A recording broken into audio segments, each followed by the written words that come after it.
नमस्कार, मैं हूं आपके साथ सुमित अवस्थी और आप देख रहे हैं न्यूज 18 इंडिया पर अपना फेवरेट डिबेट शो हम तो पूछेंगे। आज बात राहुल गांधी की। राहुल गांधी की प्रधानमंत्री मोदी पर किए गए तीखे हमलों की। नए साल की छुट्टियां मनाकर, करीब 10 दिन की छुट्टियां विदेशों से मनाकर राहुल गांधी वापस दिल्ली लौटे और वापस आते से ही अगले दिन यानी आज ही उन्होंने एक बड़ा सम्मेलन का आयोजन किया जिसका नाम रखा गया जन वेदना सम्मेलन। यानी नोटबंदी से जो आम जनता को तकलीफ हुई है उनकी बात रखने के लिए। और राहुल गांधी ने इस मंच पर न सिर्फ इस कार्यक्रम की अध्यक्षता की क्योंकि सोनिया गांधी वहां नहीं मौजूद थी, बल्कि उन्होंने अपनी टीम को आगे से लीड करने की कोशिश की, दिशा देने की कोशिश की कि इस चुनावी मौसम में भारतीय जनता पार्टी और प्रधानमंत्री नरेंद्र मोदी के इस नोटबंदी को की नीति को कैसे जनता के बीच में ले जाकर घेरा जाए, एक्सपोज किया जाए। राहुल गांधी ने कुछ बहुत ही तीखे और कड़े सवाल प्रधानमंत्री मोदी से आज पूछे, उन पर बड़े आरोप लगाए। मैं बारी बारी से कुछ खास आरोप आपको बताता हूं। पहला बड़ा आरोप, ऐसा पहली बार है जब भारत के प्रधानमंत्री का विदेशों में मजाक उड़ रहा है। दूसरा बड़ा आरोप राहुल ने लगाया, मोदी सरकार ने देश की अर्थव्यवस्था की रीढ़ की हड्डी तोड़ दी है। ये दोनों चीजें नोटबंदी के संदर्भ में बोल रहे थे। तीसरा बड़ा आरोप, तमाम योजनाएं फेल होने के बाद प्रधानमंत्री मोदी अब नोटबंदी के पीछे छुप रहे हैं। चौथा बड़ा आरोप, मोदी सरकार की नीतियों ने देश को 10 साल पीछे धकेल कर रख दिया है। और पांचवा बड़ा आरोप, मोदी सरकार ने देश की तमाम लोकतांत्रिक संस्थाओं को कमजोर कर दिया है। इसमें वो जुडिशरी का नाम लेते हैं, उसमें वो प्रेस का नाम लेते हैं, इसमें वो आरबीआई का नाम लेते हैं और कहते हैं कि तमाम संस्थाएं जिनको बनाने में कांग्रेस ने 70 साल लगाए, उनको नरेंद्र मोदी और उनकी सरकार ने 2.5 साल में ध्वस्त कर दिया है। क्या वाकई में ऐसा हुआ है? इसी मुद्दे पर हम बड़ी बहस करेंगे कुछ बड़े मेहमानों के साथ। लेकिन पहले राहुल गांधी के भाषण के कुछ अंश और उस पर बीजेपी के तीखे जवाब। हम तो पूछते हैं और हम पूछेंगे। हम तो पूछेंगे में आज बड़ी बहस, जन वेदना बहाना, चुनाव निशाना। हम तो पूछते हैं और हम पूछेंगे। तो नरेंद्र मोदी जी ने जो हमने 70 साल में नहीं किया, जो हमने 70 साल में इंस्टीट्यूशंस की रिस्पेक्ट की, जुडिशरी की रिस्पेक्ट की, आरबीआई की रिस्पेक्ट की, प्रेस की रिस्पेक्ट की, शायद बहुत ज्यादा की, मगर ये सब काम नरेंद्र मोदी जी ने, आरएसएस ने 2.5 साल में बंद कर दिया। लंदन से छुट्टी बिताकर लौटे राहुल का अंदाज बदला बदला सा था। चेहरे पर ताजगी, भाषण देने का अलग अंदाज, न गुस्से में चिल्लाना और न ही आस्तीन समेटना, बात सीधी, बात सधे अंदाज में। जितने बार सब केंद्र सरकार और संघ परिवार पर, कभी सख्त तेवर तो कभी मजाक उड़ाने वाला मिजाज। So let's do surgical strikes. So let's demonetize. He keeps jumping from one thing to another. And the people of India keep wondering, when are अच्छे दिन going to come? जब योगा की बड़ा फैशन हुआ, बड़ा सुंदर लगा, मगर पद्मासन नहीं लगा। योगा के पीछे, मेक इन इंडिया के पीछे, स्किल इंडिया के पीछे नहीं छुप पाएंगे। और जब उनको घबराहट हुई कि अब मैं कहां छुपूं, तो उन्होंने अपने जो बाबा रामदेव और ये भोगले जी हैं, क्या नाम है पता नहीं मुझे, भोगले जी हैं, उनके पीछे जाके वो छुपने की कोशिश की।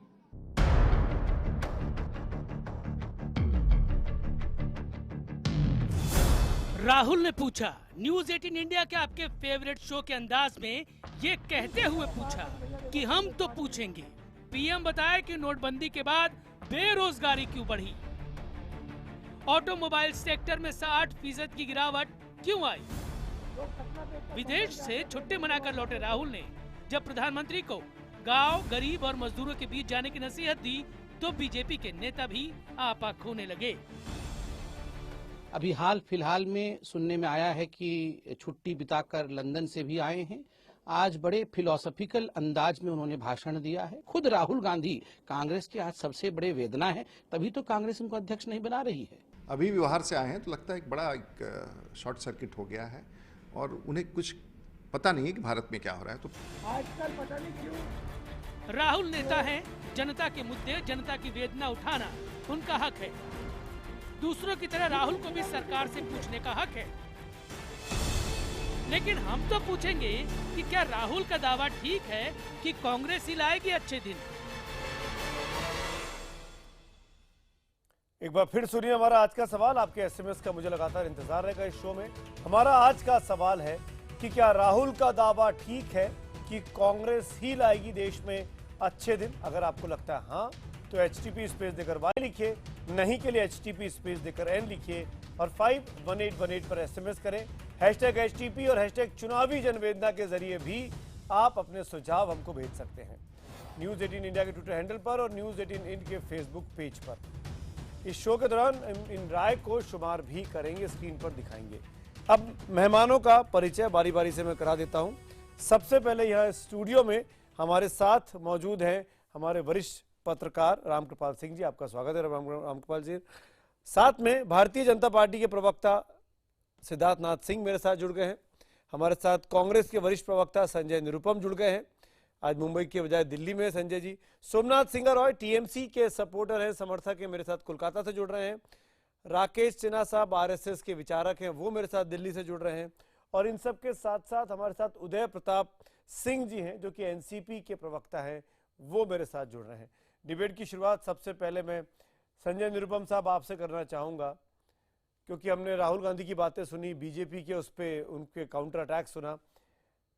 बीजेपी का ये कहना कि आप जनवेदना रैली कर रहे हैं और आप छुट्टी पे चले गए, आप जनता के साथ नहीं दिखाई दिए, आप पब्लिक के लाइन में लगे ATM के लिए जिस दौरान नोटबंदी चल रही थी, उस दौरान क्या आपके पास ये पैसे कहां से निकाल लिया आपने जो आप विदेशी दौरा करने चले गए। इस तरीके के सवाल, इस तरीके की बातें, राहुल गांधी के आरोपों का भारतीय जनता पार्टी के तमाम नेताओं ने आज जवाब दिया है। मेरा सवाल ये है, क्या राहुल गांधी का बाहर चले जाने से आपके इस नोटबंदी की लड़ाई की कमजोर पड़ी है, नोटबंदी की लड़ाई की हवा निकली है? संजय निरुपम। देखिए, मैं भारतीय जनता पार्टी का ये बहुत बड़ा टुच्चापन मुझे दिखता है कि किसी के छुट्टी या एक ब्रेक लेने के ऊपर भी वो बहुत बड़ा राजनीतिक मुद्दा बनाते हैं। राहुल गांधी जी पिछले 4, 5, 6 महीने से लगातार हिंदुस्तान के कोने कोने में जा रहे हैं, सभाएं ले रहे हैं, पदयात्राएं कर रहे हैं, रथ यात्राएं कर रहे हैं, पार्लियामेंट के बाहर रोज लोगों से मिल रहे हैं, मीडिया से मुखातिब हो रहे हैं, नरेंद्र मोदी की सरकार के जो भी बुरे कामकाज हैं उस पर टीका टिप्पणी कर रहे हैं। और उसके बाद अगर 1 हफ्ते की छुट्टी ली तो कौन सा आसमान टूट पड़ा? कौन है ऐसा व्यवहारिक व्यक्ति, कौन है ऐसा सामान्य व्यक्ति जो अपने हेक्टिक शेड्यूल से एक छोटा सा ब्रेक नहीं लेता? तो क्या हो गया? लेकिन ये आपके मीडिया में और बीजेपी वालों को राहुल गांधी का ऐसा फोबिया है कि वो छुट्टी पे जाते हैं तो न्यूज बनती है, छुट्टी से आते हैं तो न्यूज बनती है। इस बीच नोटबंदी के मुद्दे पे पूरे 2 महीने से लगातार जबरदस्त कैंपेन राहुल गांधी जी के नेतृत्व में कांग्रेस पार्टी ने चलाया। राहुल जी जब छुट्टियों पे थे तब कांग्रेस पार्टी की तरफ से पूरे देश में पिछले 6, 7 और 8 तारीख को पूरे देश में जबरदस्त आयोजन हुए और पूरे जनता के आक्रोश को बाहर निकाल के हमने दिया। हजारों हजार की संख्या में पूरे देश में रैलियां निकली और उसी के अगले कदम के तौर पर आज एक पूर्व नियोजित कार्यक्रम के तहत तालकटोरा स्टेडियम में नोटबंदी के ऊपर एक लोगों की जो वेदना है उस वेदना को प्रकट करने का आज जितनी बातें बोली राहुल जी ने उस मंच से, ये बातें तो कांग्रेस के तमाम नेता और खुद राहुल गांधी बीते 50-55 दिनों में जब से नोटबंदी लगी है बोलते आ रहे थे। उसमें नया कॉन्क्रीट चीज क्या थी जिससे वो ये साबित कर पाए कि प्रधानमंत्री या बीजेपी सरकार नोटबंदी के मामले में फ्लॉप हो गई है, फेल हो गई है?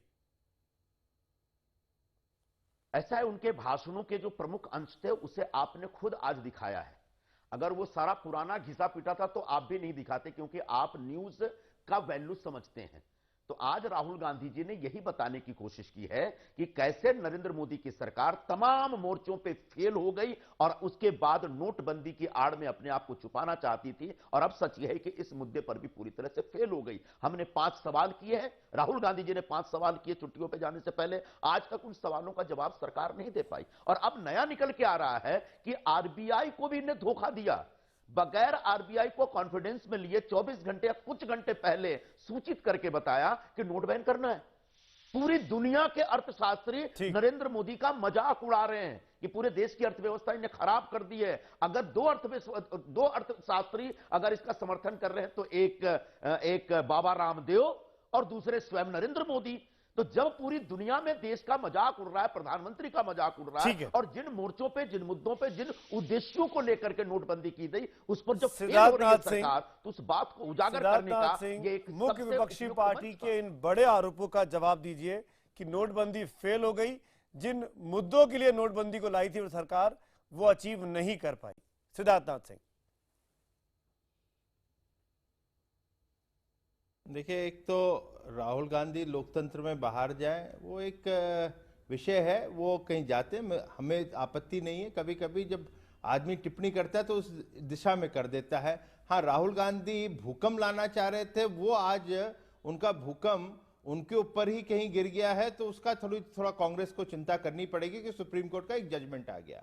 क्योंकि इन्होंने भी 5 सवाल की बात करी थी, इसलिए मैं कह रहा था उस भूकंप का जिक्र करना पड़ गया। जहां तक कि नोटबंदी का सवाल है, नोटबंदी से कौन से अर्थशास्त्री बोले या ना बोले, मनमोहन सिंह अर्थशास्त्री उनकी इज्जत करते हैं, मैं और भी अर्थशास्त्री, अरविंद विरवानी है, दिबेक बिब्रॉय है, सुरजीत भरला है, बड़े अर्थशास्त्री हैं और माने हुए अर्थशास्त्री, उन्होंने कितनी प्रशंसा करी नोटबंदी का, ये एक अलग विषय। तो मैं अर्थशास्त्रियों के विषय में ना उलझे हम लोग, मगर नोटबंदी से कहीं देश की जनता को हानि पहुंची है।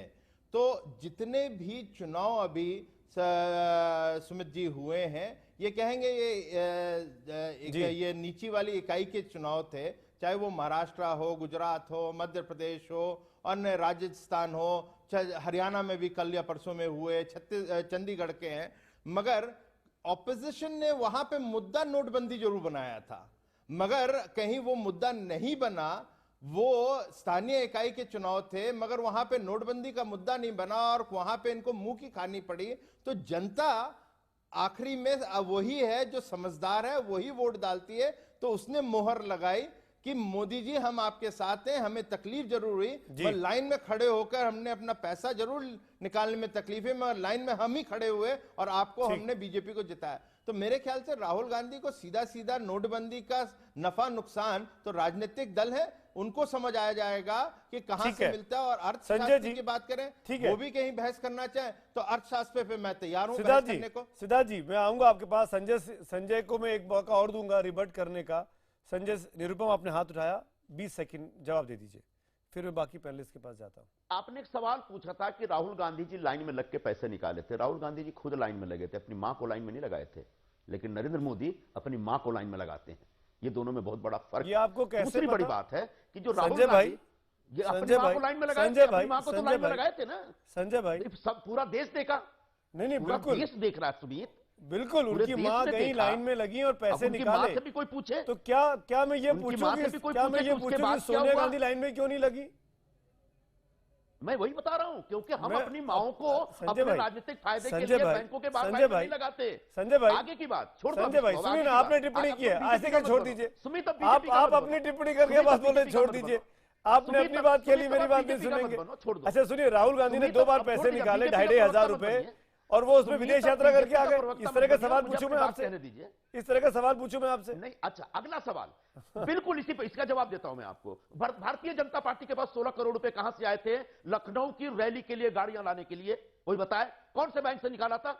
नरेंद्र मोदी की जो तमाम सभाएं हुई उस पर 20-20 करोड़ रुपए खर्च किए गए, वो पैसे कहां से बीजेपी लाई? क्या बीजेपी बता सकती है?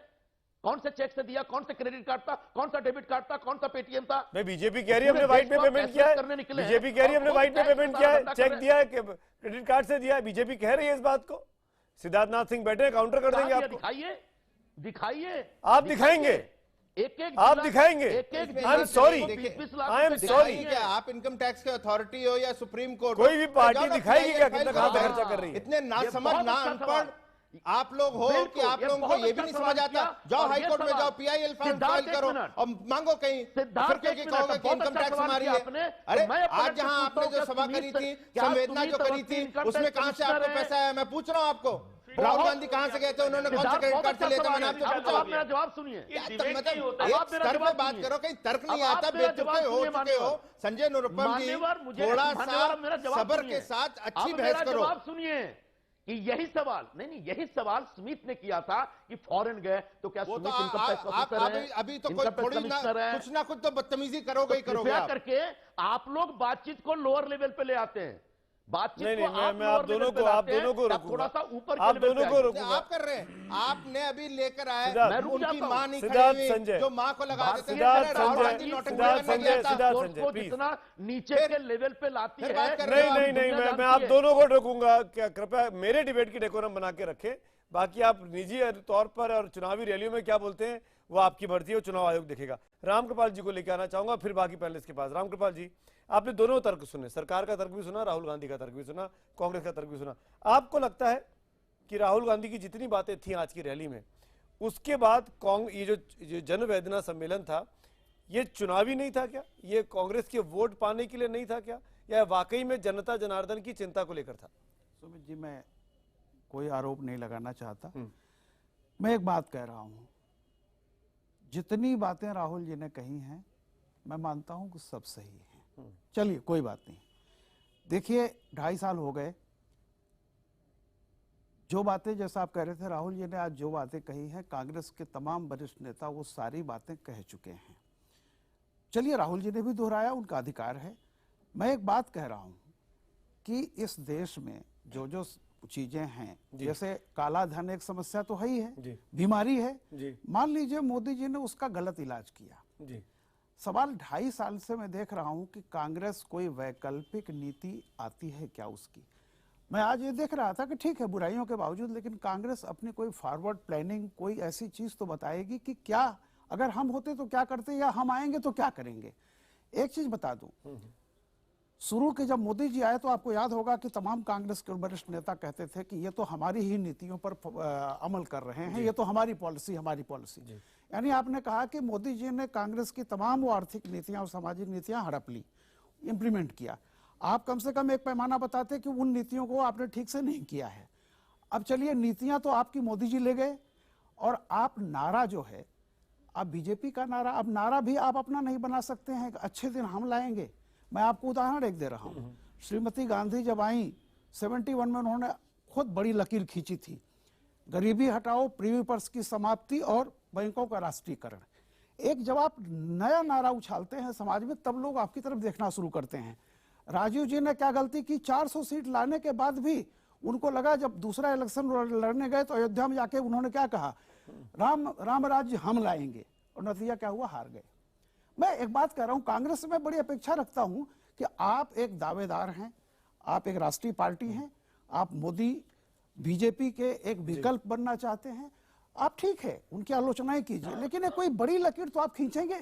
इस नोटबंदी में जो भी गलतियां हुई हैं, मैं आज इतने दिनों से देख रहा हूं, ममता बनर्जी और केजरीवाल ने तो एक विकल्प बताया कि इसको वापस ले लो। कांग्रेस ने ये भी नहीं कहा कांग्रेस क्या चाहती है, कोई उसकी वैकल्पिक इस काले धन से कैसे लड़ा जाएगा, या 10 सालों में आपने क्या लड़ाई लड़ी थी, आगे आने वाला क्या है। अगर ये कुछ कहते तो मैं मुझे ही नहीं, जनता को ये लगता था कि आप कुछ विकल्प तो बताएंगे ना। ठीक है संजय भाई, कोई बात नहीं है। संजय भाई मैं लौटूंगा आपके पास, संजय भाई मैं पक्का आऊंगा, बाकी पहले इसके पास जाके एक बार मैं इस बार उदय प्रताप सिंह के पास जाऊंगा, फिर सोमनाथ आपके पास आ रहा हूं। उदय जी, एनसीपी कहां खड़ी है? एनसीपी ने डे 1 पर 8 नवंबर को घोषणा की प्रधानमंत्री ने, और मेरी याददाश्त के मुताबिक 10 नवंबर को शरद पवार ने इस स्कीम की, नोटबंदी की, डिमोनेटाइजेशन की तारीफ की कि जरूरी है काले धन को रोकने के लिए। आज एनसीपी उसी रास्ते पर है या विरोध में खड़ी है? नहीं, देखिए नोटबंदी और काले धन को लाने के विरोध में एनसीपी कभी रही नहीं। दूसरे दिन ही, जिस दिन नोटबंदी उन्होंने कहा, दूसरे दिन हमारे राष्ट्रीय नेता पवार साहब ने उसका समर्थन किया। लेकिन जिस तरह से बिना समझे सूझे इसको लागू किया गया, बगैर तैयारी के नोटबंदी लगा दिया गया, जितनी परेशानियां लोगों को हुई, गरीब लोगों को हुई, किसानों को हुई, उसके विरोध में फिर हमारे राष्ट्रवादी कांग्रेस पार्टी विरोध में उतरी और हमने पूरे महाराष्ट्र में जहां जहां हर जिलों में हमने उसके विरोध में मोर्चा लिया। आज की तारीख में आप राहुल गांधी के साथ हैं? जो राहुल गांधी ने बातें की उसको एनसीपी इंडोर्स करती है? सेकुलर विचारधारा जितने भी पार्टियां हैं उनके साथ में हम हैं। अब जो सामने आ नहीं सके हमारे साथ में, तो उसमें हम क्या कर सकते हैं? नहीं, हम तो चाहते हैं सारी सेकुलर पार्टियां कहती है वापस लेना चाहिए नोटबंदी के फैसले, विरोध में आए। आप कहते हैं नोटबंदी के फैसले को वापस लेना चाहिए? हाँ जी, नोटबंदी के फैसले को वापस लेना चाहिए, क्या आप भी ये मानते हैं कि नहीं मानते हैं? नहीं, नोटबंदी के खिलाफ हमारी पार्टी कभी नहीं थी। हम चाहते थे नोटबंदी, हम विरोध उस चीज का कर रहे हैं जो परेशानियां हुई, सेक्युलर तो टीएमसी में मानते हैं, नोटबंदी लाई गई उसके विरोध में हम हैं। सेक्युलर विचारधारा की आप ओट मत लीजिए ना सेक्युलर विचारधारा की, क्योंकि सेक्युलर विचारधारा की, उस कथित सेक्युलर विचारधारा की तो टीएमसी भी है, आम आदमी पार्टी भी है, लेकिन आपके विपक्ष में ही विभाजन है। मंच पे आते तो सही में विरोध होता और बराबर विरोध होता। सब बिछड़ के कांग्रेस अलग जा रही है, वो जा रही है, और कांग्रेस ने जैसा कहा 2019 में अच्छे दिन आएंगे तो जरूर आ सकते हैं, लेकिन सभी सेकुलर विचारधारा को साथ में लेके ही आ पाएंगे। अकेले कांग्रेस ला नहीं सकती है। अगर एक साथ में आज भी आ जाए तो आने वाले दिन भारत देश के लिए अच्छा दिन ही हो पाएंगे। इसी नोटबंदी के मामले पर एक नहीं हो पा रहे हैं। सोमनाथ सिंह रॉय, मैं आपके पास आना चाहूंगा, फिर आके सिन्हा आपके। सोमनाथ सिंह रॉय, टीएमसी ने एग्रेसिव रूप अपनाया, टीएमसी के नेताओं ने छुट्टी नहीं ली, लगातार कैंपेन करते रहे और ममता बनर्जी समेत तमाम लोग दिल्ली और कोलकाता के बीच में प्रदर्शन करते रहे। लेकिन मैं आपसे ये जानना चाहता हूं, इन सब के बावजूद भी क्या ये अधिकार आपके नेताओं को मिलता है कि वो अभद्र भाषा का इस्तेमाल करें, एक ऐसी भाषा का इस्तेमाल करें प्रधानमंत्री को लेकर, बीजेपी को लेकर, जिस पर मतलब मैं डिबेट में जाना नहीं चाहता हूं, लेकिन बार बार वो जिस तरीके से चूहा कहा गया, हिटलर कहा गया, क्या ये जायज है? क्या यही डिबेट का स्तर है? नहीं, चूहा में आप लोग का ऑब्जेक्शन क्या है हमको पता नहीं है। अगर दुर्गा का वाहन सिंह हो सकते हैं वाजपेयी जी, तो गणेश का वाहन चूहा भी हो सकता है। ऐसा इसमें प्रॉब्लम क्या है? गणेश का वाहन ही है ना चूहा, जो चूहा बोलने से उसमें गणेश जी का वाहन है वो तो ठीक है ना, उसमें प्रॉब्लम क्या है? इसमें खराब कौन सा भाषा है? नहीं तो फिर ममता दीदी ने ये क्यों कहा we can fight with tigers but we won't return to reds? Tigers नहीं, ये क्या मतलब बोल रहा हूं ना, उनका सपोर्टर बोल रहा है, उसका सपोर्टर लोग बोल रहे हैं लायन है, एंड लायन तो आपको पता है ना दुर्गा जी का वाहन है, चूहा गणेश जी का वाहन है, तो उसमें कोई वो छोड़िए, उसका बात नहीं कर रहा हूं। आप गलत चीज को डिफेंड कर रहे हैं, आप गलत चीज को डिफेंड कर रहे हैं सोमनाथ कर रहा हूं मैं, उसमें डिफेंड कर रहा हूं जिसमें ये बीजेपी का लीडर प्रेसिडेंट बोल रहा है ममता बनर्जी को बाल खींच के दिल्ली से निकाल दो। मैं इसके डिफेंड कर रहा हूं जहां पर एक्स प्रेसिडेंट राहुल सिन्हा ने बोल रहा है तृणमूल कार्यकर्ता को लैंप पोस्ट में बांध के उसका खाल उतार लेना चाहिए। इसको डिफेंड कर रहा हूं मैं, इसको डिफेंड कर रहा हूं जहां पर बोल रहे हैं हम लोग हाथ में चूड़ी पहन के नहीं बैठा हूं, अगर ऐसा हो सकते हैं तो हम लोग गांधी जी का बरकती साहब ने जो कहा प्रधानमंत्री के लिए, आप बरकती एक मिनट नहीं, मैं सपोर्ट नहीं किया आपका चैनल में सुमित, आप जी आपने सपोर्ट नहीं किया, बरकती साहब आज भी खुले में घूम रहे हैं, वो बात को सपोर्ट नहीं किया मैंने।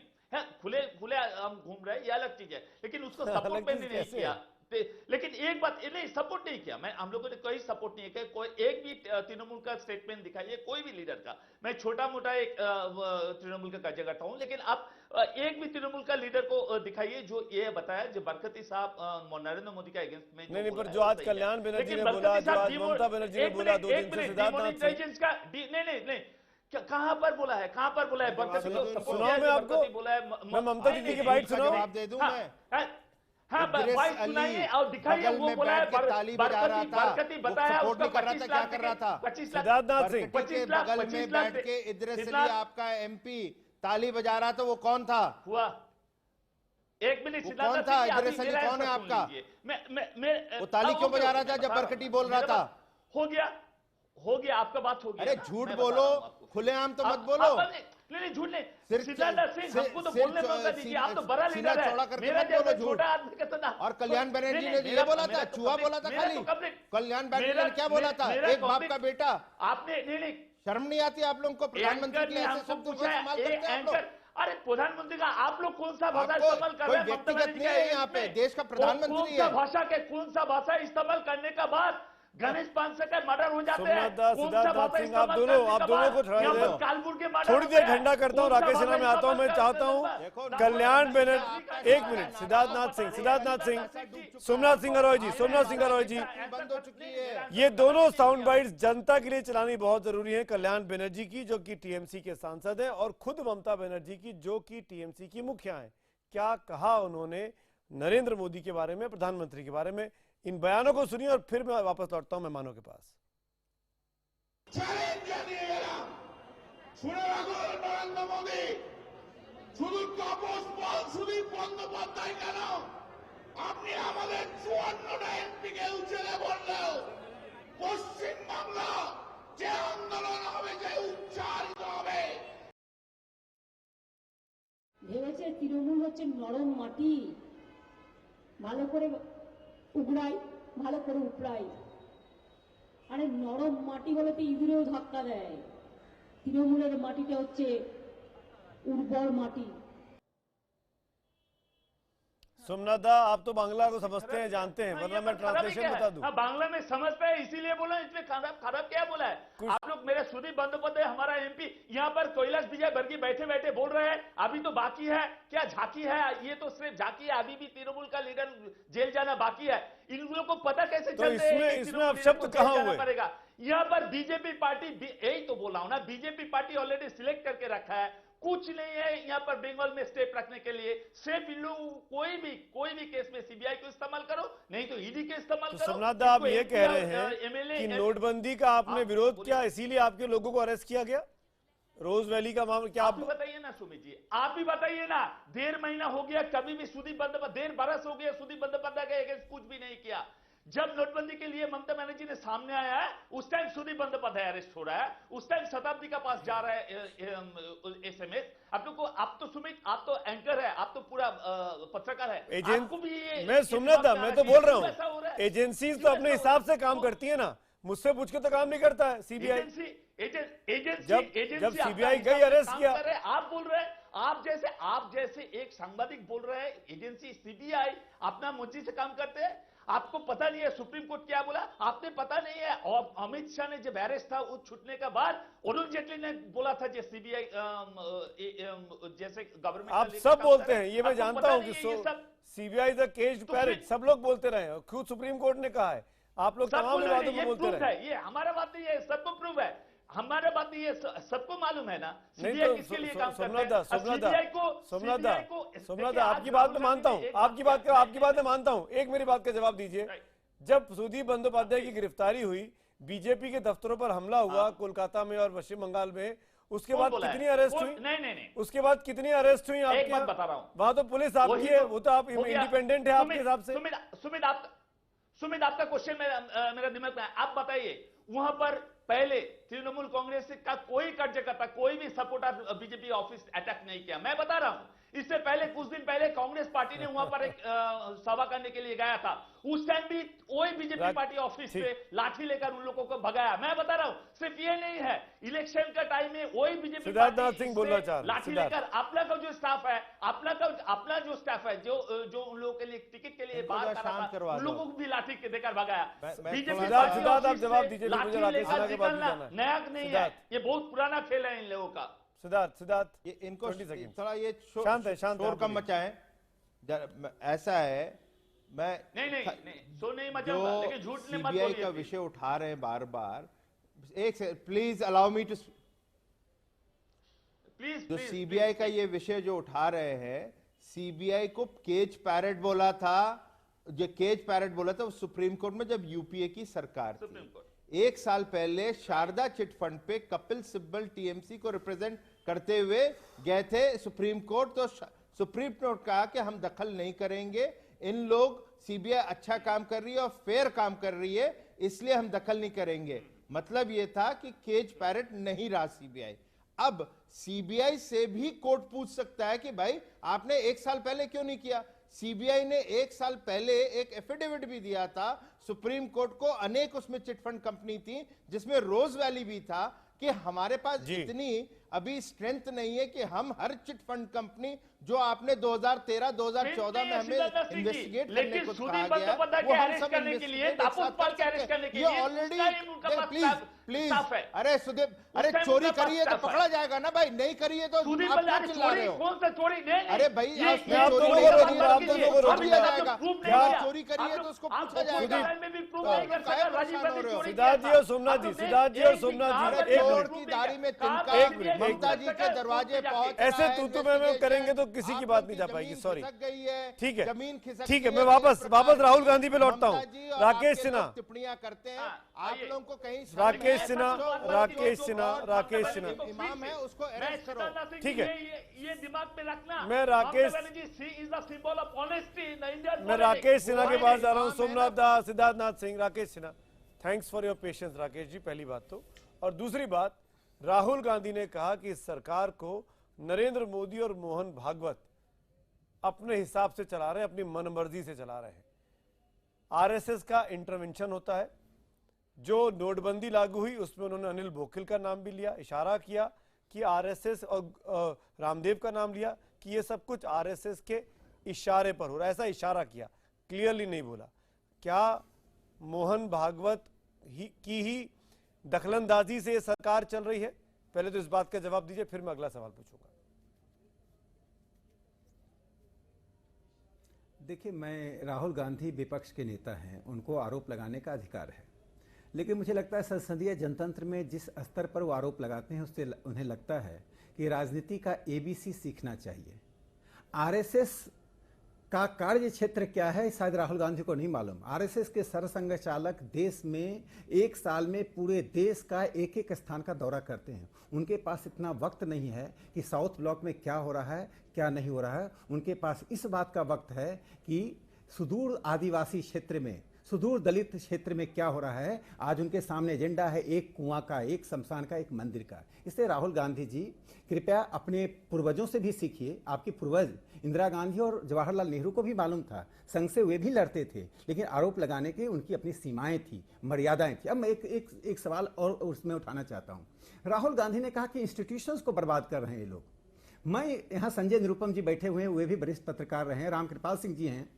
देखिए 1987 की घटना, 1987 में राजीव गांधी प्रधानमंत्री थे। फरवरी के महीने में 36 साल से भारतीय विदेश सेवा में काम करने वाले एपी वेंकटेश्वर को विदेश सचिव के पद से कैसे राजीव गांधी ने हटाया, और पहली बार हिंदुस्तान के इतिहास में, ना भूतो ना भविष्यति, ऑल इंडिया फॉरेन अफेयर्स जो विदेश मंत्रालय में काम करने वाले ऑफिसर्स हैं, जो आईएफएस ऑफिसर्स हैं, उनकी यूनियन ने बैठक बुलाई। बैठक बुलाकर प्रधानमंत्री की निंदा की। उसमें विदेश राज्य मंत्री नटवर सिंह थे।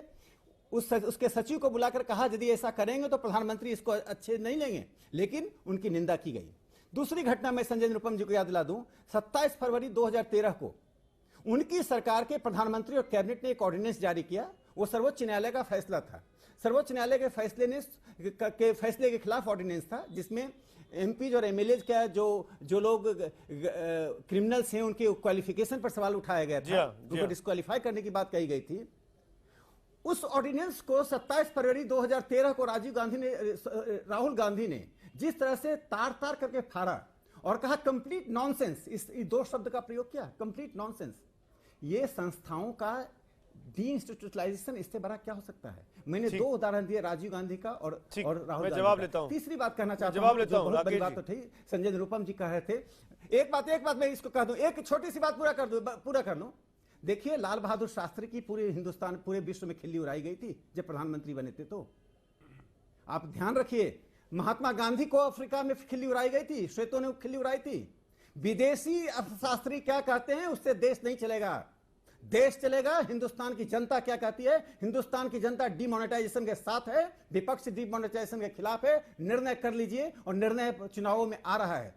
हिंदुस्तान की जनता ने विपक्ष के सभी अपने के बाद सभी एकजुट, ठीक है राकेश जी आपकी बात में नहीं आई। संजय निरुपम जवाब दीजिए, दोनों तीनों बातों। अच्छा, इलेक्शन स्पीच हुआ। सुमित, सुमित, राकेश जी इतिहास के गलियारे में बहुत घूम गए। मैं वर्तमान की 2 घटना बताता हूं। केंद्र सरकार और सुप्रीम कोर्ट में अक्सर तनातनी चलती रहती है। सुप्रीम कोर्ट के फैसलों के खिलाफ अक्सर, या हाई कोर्ट के फैसलों के खिलाफ ऑर्डिनेंस वगैरह लाने की बात चलती रही है। लेकिन हमारे जमाने में 70 वर्षों में कभी भी सुप्रीम कोर्ट का चीफ जस्टिस सरेआम रोया नहीं था। इन्होंने सुप्रीम कोर्ट के मुख्य न्यायाधीश को रुलाया है। इससे ज्यादा न्यायपालिका का अपमान क्या हो सकता है? एक, जुडिशरी। दूसरा, आरबीआई। आरबीआई हमारे पूरी दुनिया में हिंदुस्तान की सबसे बेहतरीन मैं इसका जवाब दूंगा। नियामक संस्था थी। उसका एक चरित्र था, उसकी एक पहचान थी, उसका एक रिपुटेशन था। लेकिन आज आरबीआई पूरी दुनिया में हंसने के लायक संस्था हो गई है। 50 दिन में 60 बार अपने फैसले बदलने के लिए आरबीआई को मजबूर करने वाले कौन? तो एक रुक जाइए प्लीज प्लीज प्लीज प्लीज, जवाब तो सुन लीजिए। 50 दिन में 60 बार हो गए ना, अब कितना बार बोलेंगे? के लिए मजबूर किया जाता है। अरे उसको आप बोल नहीं पाओगे। एक बात सुन लीजिए, मुझे बोलने दो। सर्वोच्च न्यायालय में अजीत नाथ रे को, सुमित फिर आपका डिबेट खराब हो जाएगा। संजय भाई, राकेश जी, मेरी आप दोनों से शिकायत है। इंदिरा गांधी ने क्या किया था? राकेश मेरी बात पूरी नहीं, ये 5 सीनियर जजेस को संजय जी और राकेश जी को चीफ जस्टिस बनाने का काम संजय जी, राकेश जी, मैं आप दोनों को रोकूंगा। संजय जी, राकेश जी, मैं आप दोनों को रोकूंगा।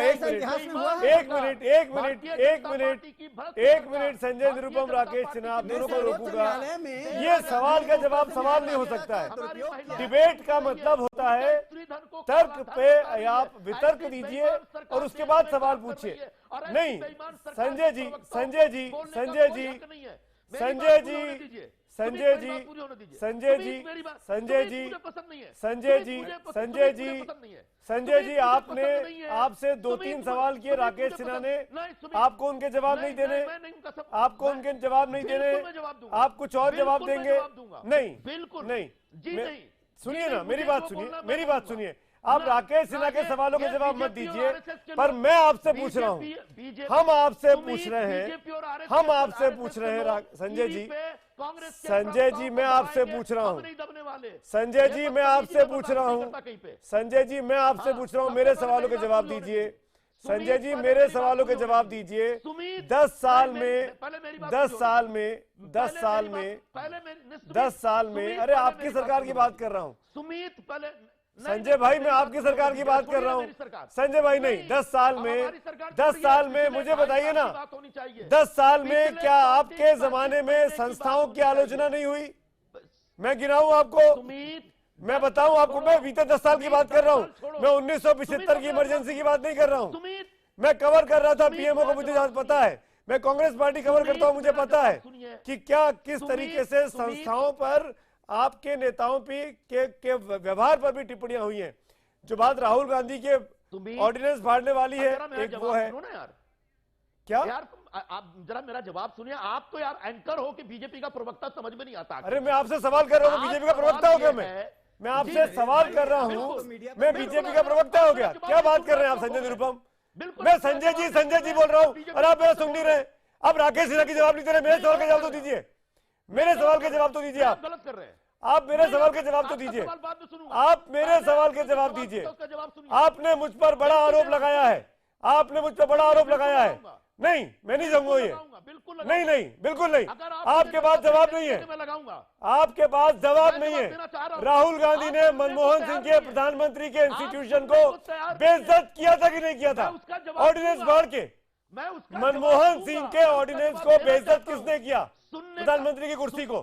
सुनने का साहस है तो मुझे अलाउ करिए। सुप्रीम कोर्ट में बूटा सिंह से कैसे राष्ट्रपति शासन लगवाया बिहार में? सुनो ना भाई, अरे जवाब सुनो। क्या हमें मना? आप बोल ही नहीं रहे जवाब। आप ठाकुर साहब की बात कर रहे हैं। आप तो ऐसा है, जब हम जवाब देना चाहते हैं आप रोक देते हैं, उसका दूसरा सवाल ठोक। ऐसे थोड़ी होता है कि पहले आप 1 घंटा अपने बारे में बोलेंगे और फिर आखिर में जब टोका जाएगा मैं जवाब देने वाला था। ऐसे थोड़ी होता है। ये पार्लियामेंट का डिबेट नहीं है ना 8 घंटे का। आपकी बात करने नहीं आया हूँ सुमित, मैं आपकी बात करने नहीं। आप मेरे कार्यक्रम में मेरी बात ही करने आए हैं। मैं आपसे सवाल पूछूंगा, आप जवाब मत दीजिए, मना कर दीजिए। मैं आपकी बात करने नहीं आया हूँ। नहीं, मैं ये आपका चुनाव प्रचार का एजेंडा भी नहीं है, ये कांग्रेस की रैली नहीं है, जनवेदना सम्मेलन नहीं चल रहा है।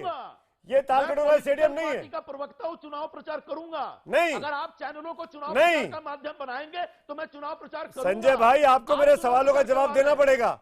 राहुल गांधी ने इंस्टीट्यूशन की बेइज्जती क्यों की थी, वो भी प्रधानमंत्री के इंस्टीट्यूशन की? बोलिए।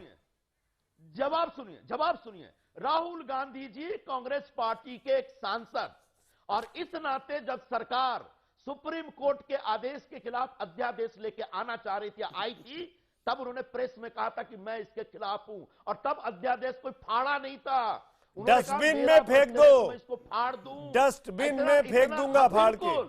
क्या क्या क्या कांग्रेस के एक सांसद को सरकार के फैसले के प्रति असंतोष व्यक्त करने का हक नहीं है? राहुल गांधी कांग्रेस के सांसद है, तय कर लीजिए। अभी तय कर लीजिए, अगले सवाल के पहले तय कर लीजिए। अपनी भूमिका, राहुल गांधी कांग्रेस के महज एक सांसद है। राहुल गांधी कांग्रेस के लिए महज एक सांसद है, निकाल के बाहर करिए, कांग्रेस पार्टी से निकाल के बाहर करिए प्रधानमंत्री की तौहीन करने के लिए। सुमित, इतनी हिम्मत है संजय जी आपकी पार्टी में? सरकार के किसी फैसले से असहमत होने का हक था, है, रहेगा। सरकार का कोई भी फैसला हो, असहमत होना अलग बात है, तो ये और अपमान नहीं पब्लिकली होता। बेइज्जती इसको करना अपमान नहीं कहते हैं। वो भी राहुल गांधी का वो अलग बात है संजय भाई। बेइज्जती किया गया भाई, सरकार का एक फैसला था, उस फैसले के प्रति असहमति जाहिर की उनने, उसमें क्या गुनाह है? लेकिन सुप्रीम कोर्ट के चीफ जस्टिस को हमने रामकृपाल जी बोल रहे हैं, आरबीआई को, सामान्य सांसद की असहमति का प्रभाव इतना होता है कि ऑर्डिनेंस वापस ले लिया जाता है। अगर एक आम सिर्फ सांसद होते और असहमति उनकी थी, सिर्फ दिखाई पड़ा था उन्हीं का सहमति। राहुल गांधी के फोबिया से आप इतने ग्रस्त हैं कि अरे भाई साहब, ये फोबिया हमको रहने दीजिए प्लीज। कुछ न कुछ चीर फाड़ करते रहते हैं, ये फोबिया हमको रहने दीजिए संजय भाई। बाहर निकलिए संजय भाई, आप निकलो, 2 बार बोले राहुल गांधी, 2 बार बोले राहुल गांधी आज की तारीख में। आप आज समय है 2.5 साल के परफॉर्मेंस पर चर्चा करने का, नहीं पिछले 10 साल पे यूपीए का। सिद्धार्थनाथ सिंह, मोदी ने क्या किया, कैसे देश को तबाह किया, बर्बाद किया, इस पे चर्चा करने का समय है। इनके भाषण पे आ जाते हैं, छोड़ देते हैं। राहुल गांधी ने कुछ टिप्पणियां करी, उस पर जरा थोड़ा सा सच बोल देते हैं। 90 इयर्स की उसका जिक्र कर रहे क्या है? एक मिनट, एक संजय निरुपम, 1 मिनट, आपको काफी वक्त दिया। सिद्धार्थनाथ सिंह, सिद्धार्थनाथ सिंह, मैं आपसे पूछना चाहता हूं, जो राहुल गांधी के बहुत से लोगों ने कहा, भी दुनिया भर के अर्थशास्त्रियों ने कहा, खुद हमारे रिजर्व बैंक के गवर्नर ने कहा कि पूर्व गवर्नर्स ने कि ये जो नोटबंदी का तरीका था, ये स्कीम गलत तरीके से, वाई वी रेड्डी साहब ने कहा, कल ही कहा हमारे चैनल पे कि ये गलत तरीके से लाया गया, ये हिस्टोरिकल मिस्टेक थी। इस तरह की टिप्पणियां अपने देश के अर्थशास्त्रियों ने भी की हैं। क्या बीजेपी को चिंता नहीं होती कि ये बहुत बड़ी गलती भी हो गई है उनसे? जनता परेशान, अर्थशास्त्री परेशान। नहीं देखिए सुमित जी, अर्थशास्त्री, ये कहा जाए कि डॉक्टर, अर्थशास्त्री और इंजीनियर्स जो होते हैं वो एक ही लाइन पे और उसी दिशा में सब लोग बोलेंगे, ये ऐसा होता नहीं है। अर्थशास्त्रियों का खुला माइंड है, वो अपने हिसाब से टिप्पणियां करते हैं। कुछ अर्थशास्त्रियों ने कहा ये गलत हुआ है, उनका स्वागत है। जो कुछ अर्थशास्त्रियों ने कहा नहीं ये सही है, ये अच्छा हिस्टोरिकल कदम है, वैसे भी अर्थशास्त्री हैं, तो दोनों को कर लें। अभी एक प्रोफेसर भगवती का भी चल रहा था, उधर अमर्त्य सेन जी का चल रहा था। अब मैं कहूं कि दोनों, एक सही है एक गलत है, दोनों बहुत महान व्यक्ति है, दोनों अर्थशास्त्री बहुत अच्छे हैं, तो इसलिए उन पे नहीं जाएंगे। मैं थोड़ा सा 1 सेकंड ले रहा हूं। और राहुल गांधी ने आज कहा था कि अनएम्प्लॉयमेंट पिछले 7 साल में सबसे ज्यादा हुई है। मैं राहुल गांधी को थोड़ा सा पीछे ले जाना चाहता हूं।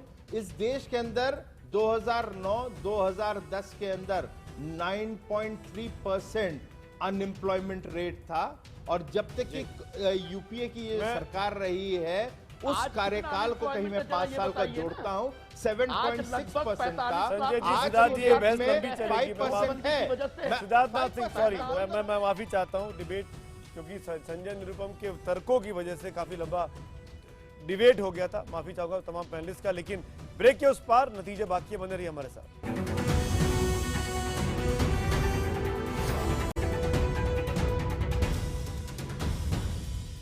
एक बार फिर आपका स्वागत है। ब्रेक के बाद आज का हमारा टॉपिक था राहुल गांधी क्या अच्छे दिन ला पाएंगे। हमारा आज का सवाल, क्या राहुल का दावा ठीक है कि कांग्रेस ही अच्छे दिन ला पाएगी? चुनावी जनवेदना हैशटैग था। जवाब हजारों की संख्या में आए हैं। एसएमएस पर 25% हाँ बोलते हैं, 75% नहीं में जवाब देते हैं, और ट्विटर पोल के नतीजों में 21% हाँ कहते हैं, 79% नहीं कहते। नहीं, बहुत बड़ा दर्शक वर्ग न्यूज़ 18 इंडिया का ये मानता है कि राहुल गांधी के कहने का जो दावा है कि कांग्रेस अच्छे दिन लाएगी वो ठीक नहीं है। इसी नोट पर आज इतना ही।